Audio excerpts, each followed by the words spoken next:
অপুর পর দ্বিতীয় সন্তান নিয়ে লাইভে আসলেন চিত্রনায়িকা শবনম ইয়াসমিন বুবলী।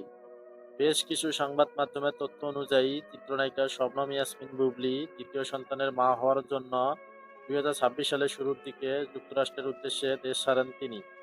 কিন্তু সাকিবের সাথে তার সম্পর্ক ভালো না থাকায় অনেকে সন্দেহ করেছিলেন বা ধারণা করেছিলেন এই সন্তানটি হয়তোবা সাকিব খানের সন্তান না। বিগত বছরের জরিপ টেনে দেখলে এই সন্দেহের কোনো ভিত্তি খুঁজে পাওয়া যায় না। এই সন্তানটি শাকিব খানের সেটি এখন প্রমাণিত। এর পিছনে যথেষ্ট কিছু রিজন রয়েছে। গত বছরের ডিসেম্বর মাসে ছেলে বীর সহ বুবলির সাথে যুক্তরাষ্ট্রে টানা 1 মাসের ছুটি কাটান চিত্রনায়ক শাকিব খান।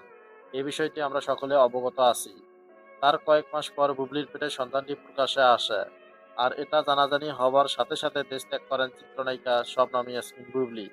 এখন সব ঘটনা পানির মতন পরিষ্কার। বুবলির সন্তানের বাবা চিত্রনায়ক শাকিব খান।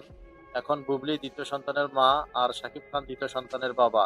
এতে কোনো সন্দেহ নাই, এটাই সত্য। তো ভিউয়ার্স, ভিডিওটা কেমন লাগলো? যদি ভালো লেগে থাকে তাহলে চ্যানেলটি সাবস্ক্রাইব করে পাশে থাকবেন। ধন্যবাদ।